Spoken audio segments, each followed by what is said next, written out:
করলাম আগে। আসসালামু আলাইকুম ভিউয়ার্স, সকলে কেমন আছেন? আশা করি সকলেই ভালো আছেন। তো আজকে রেমিনির বিষয়ে কথা বলবো যে রেমিনি ইদানিং খুব অ্যাড দিচ্ছে। তো আমি যদি ফোন থেকে রেমিনিতে ছবি এডিট করি আমার কিন্তু অ্যাড দেয় না, কিন্তু আপনাদের অ্যাড দিতে পারে। যাদের অ্যাড দেয় তারা কিন্তু এই সেটিংটা করে নিলে আপনাদের ফোনে আর অ্যাড দিবে না কোনো সময় রেমিনি। তো আমরা মূল ভিডিওতে চলে যাব। তো আমি আপনাদেরকে সর্বপ্রথম দেখাচ্ছি যে কিভাবে রেমিনি দিয়ে ছবি এডিট করবেন। তো আমি রেমিনিতে প্রবেশ করলাম। তো দেখতে পারতেছেন রেমিনিতে প্রবেশ করার পরে কিন্তু আমার এখানে কোনো প্রকার অ্যাড আসবে না। তো আমি ডাটাটা চালু করে দিলাম। চালু করার পরে কিন্তু আমি রেমিনিতে প্রবেশ করতে পারবো। দেখুন এখানে কিন্তু আমার ছবিগুলো শো করতেছে ফোনের। তো আমি এখান থেকে কিছু ছবি এডিট করে নিব। তো এটি করার জন্য সর্বপ্রথমে আমি একটি সিম্পলি ছবির ভিতর ট্যাপ করব। আমি ট্যাপ করার পরে কিন্তু ছবিটি এখানে নিয়ে নিবে তারা, একটু সময় দিবেন।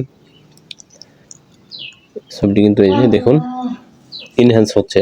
তো আমি ইনহ্যান্সে ট্যাপ করে দিলাম। ট্যাপ করে দেওয়ার পরে কিন্তু এখানে একটু ঘুরপাক খাচ্ছে। তো এখানে একটু সময় দিবেন কারণ নেটওয়ার্ক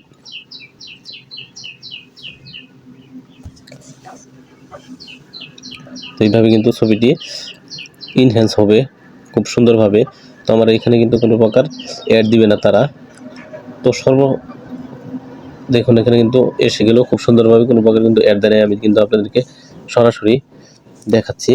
তো এইভাবে কিন্তু আপনারা ছবিটা এডিট করতে পারবেন। তো দেখুন আগে কেমন ছিল আর এখন কেমন হয়ে গেল। তো এইভাবে কিন্তু আপনারা এডিট করতে পারবেন। তো এডিটটা এখন আমার ছবিটা এখন সেভ করার পালা। তো আমি এখন সেভ করে নিব। তো এখানে দেখতে পারতেছেন ডাউনলোডের আইকন আছে। তো এখানে আমি যদি ট্যাপ করি এখানেও কিন্তু কোনো প্রকার অ্যাড দিবে না। তো আপনারা মনোযোগ সহকারে দেখুন, দেখলে কিন্তু আপনারা বুঝতে পারবেন অ্যাড দেয় কিনা। তো এখানে দেখুন এই যে ঘুরতেছে, এখানে কিন্তু কোনো প্রকার অ্যাড নাই। তো অ্যাড ছাড়া কিন্তু খুব সুন্দরভাবে আমি ছবিটি এডিট করলাম।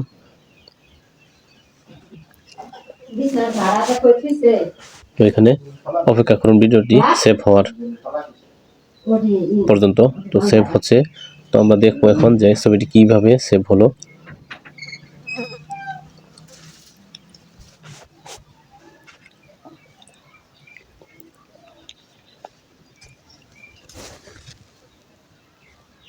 সুন্দরভাবে কিন্তু ছবিটি সেভ হয়ে গেল গ্যালারিতে।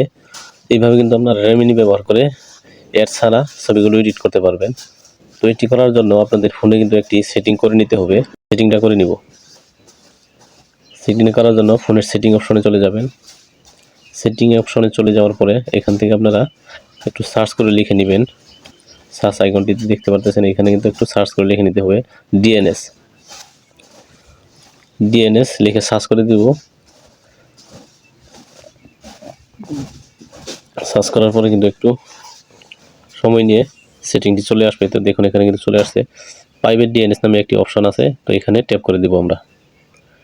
এখান থেকে দেওয়ার পরে এখানে প্রাইভেট ডিএনএস নামে কাস্টম যে আছে, তো এখানে কাস্টমের উপরে ট্যাপ দিয়ে দেবো। তো এখানে দেখুন একটি ওয়েবসাইটের লিঙ্ক দিয়ে রাখছে এখানে। তো আমি ভিডিও ডেসক্রিপশনে দিয়ে রাখবো লিঙ্কটি আপনাদের সুবিধার্থে। তো এখানে এই লেখাটি ফন্টে আপনারা লিখে দিবেন। এখানে লিখে দেওয়ার পরে সেভ অপশনে ট্যাপ করে দিবেন। তো সেভ অপশনে ট্যাপ করার সাথে সাথে কিন্তু সমস্যার সমাধান হয়ে গেল। এখন যদি আমি ভিডিওগুলো এডিট করি বা ছবিগুলো এডিট করি কোনো প্রকার কিন্তু অ্যাড আসবে না। সুন্দরভাবে কিন্তু এখন অ্যাড রিমুভ হয়ে গেল ফোনটিতে, আর কোনো প্রকার অ্যাড আসবে না। সুন্দরভাবে ছবিগুলো এডিট করতে পারবো। এইভাবে কিন্তু আপনারা ফোনের অ্যাড ছাড়া ছবিগুলো এডিট করতে পারবেন। তো ভিডিওটি ভালো লাগলে বন্ধুদের মাঝে শেয়ার করবেন। সকলেই ভালো থাকবেন। খোদা হাফেজ।